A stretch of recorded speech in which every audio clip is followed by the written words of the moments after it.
मैं कुसुम शुक्ला हिंदी अध्यापिका Saint Mary public inter college Lucknow से यूपी बोर्ड कक्षा 10 के हिंदी कोर्स के गद्य के पाठ 2 ममता के गद्यांश पर आधारित प्रश्नोत्तर तथा महत्वपूर्ण अंशों की व्याख्या बताने जा रही हूँ। आशा करती हूँ कि आप पूर्व में बताए पाठ को सुन और समझ रहे होंगे और मैं भी बोर्ड के अनुसार घर बैठे आपको बोर्ड पेपर के लिए तैयार कर रही हूँ। इसलिए आपसे अनुरोध है कि आप प्रतिदिन सीक्वेंस से पाठ तैयार करें और नोट करते रहें, और जो नए हो वो चैनल को सब्सक्राइब करें और कमेंट्स में कक्षा और वर्ग सेक्शन अवश्य लिखें, जिससे मुझे पता चले कि कितने लोग पढ़ने के लिए उत्सुक हैं, और मैं भी कोशिश के साथ आपको पाठ समझाने की पूरी कोशिश करती रहूंगी। ममता पाठ जयशंकर द्वारा लिखा एक प्रसिद्ध काल्पनिक वास्तविक घटनाओं पर आधारित कहानी है।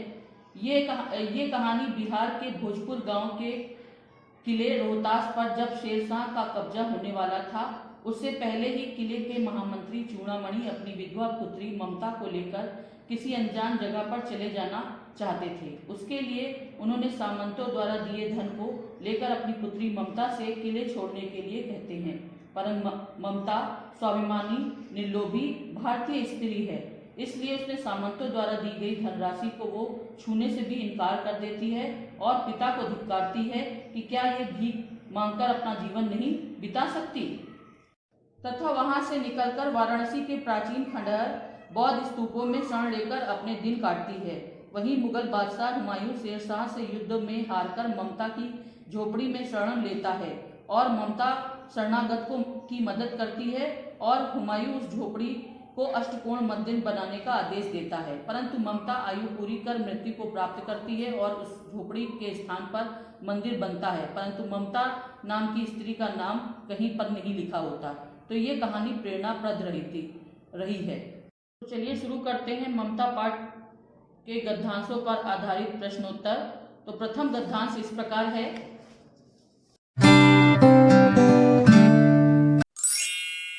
रोहतास दुर्ग के प्रकोष्ठ में बैठी युवती ममता शोण के तीक्ष्ण गंभीर प्रवाह को देख रही है। ममता विधवा थी, उसका यौवन शोण के समान ही उमड़ रहा था। मन में वेदना, मस्तक में आंधी, आंखों में पानी की बरसात लिए वह सुख के कंटक शयन में विकल थी।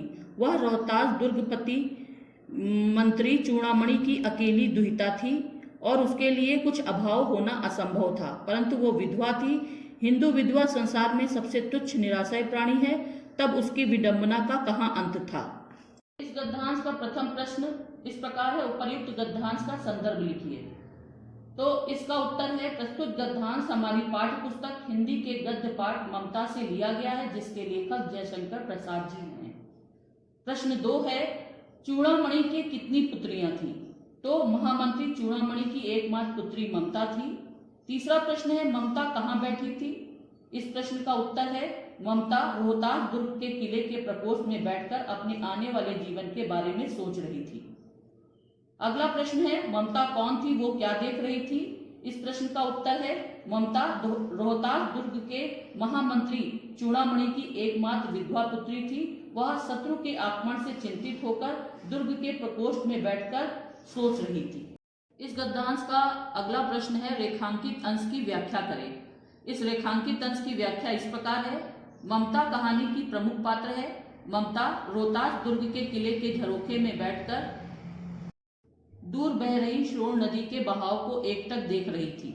वो एक बाल हिंदू विधवा थी, जिस कारण उसका जीवन अत्यंत दयनीय था, क्योंकि अब उस दुर्ग जिसमें वो आश्रय ले रही थी, उस पर भी शत्रु का कब्जा हो रहा था, इसलिए अब उसे सिर की छत भी नसीब नहीं हो रही थी। इसलिए वो दुखी थी और अब वो सोच रही थी कि अब वो इस जगह को छोड़कर कहाँ जाएगी। वह युवा बालिका थी, उसका संपूर्ण जीवन अब कैसे बीतेगा, इसी से उसके मन में वेदना और दिलो दिमाग में मानसिक द्वंद्व था। आंखों में आंसू थे। उसके पास ऐशो आराम का सब सुख था, परंतु फिर भी वो सुख के इन सभी साधनों का कोई उसके लिए मोल नहीं था। वो दुख और पीड़ा से व्याकुल होकर सुख से भरे शयन पर भी व्यथित हो रही थी। गद्यांश 2 इस प्रकार है, इस पतनोन्मुख प्राचीन सामंत वंश का अंत समीप है बेटी। किसी भी दिन शेरशाह रोहितास पर अधिकार कर सकता है, उस दिन मंत्रित्व न रहेगा, तब के लिए बेटी। हे भगवान, तब के लिए, विपद के लिए इतना आयोजन, परमपिता की इच्छा के विरुद्ध इतना साहस। पिताजी, क्या भीख ना मिलेगी? क्या हिंदू भूपृष्ठ पर ना बचा रह जाएगा जो ब्राह्मण को 2 मुट्ठी अन्न दे सके? ये असंभव है। फेर दीजिए पिताजी, मैं कांप रही हूँ। इसकी चमक आंखों को अंधा बना रही है। इस गद्यांश का प्रथम प्रश्न संदर्भ है, जिसके अंतर्गत प्रस्तुत गद्यांश हमारी पाठ्य पुस्तक हिंदी के पाठ ममता से लिया गया है, जिसके लेखक जयशंकर प्रसाद जी हैं। प्रश्न 2 है, गद्यांश के अनुसार कौन से वंश का अंत समीप है? तो इस प्रश्न का उत्तर है, इस गद्यांश के अनुसार सामंत वंश का अंत समीप है। प्रश्न 3 है, गद्यांश के अनुसार रोहितस्व पर कौन अधिकार कर सकता है? उत्तर है, गद्यांश के अनुसार रोहितस्व पर शेरशाह अधिकार कर सकता है।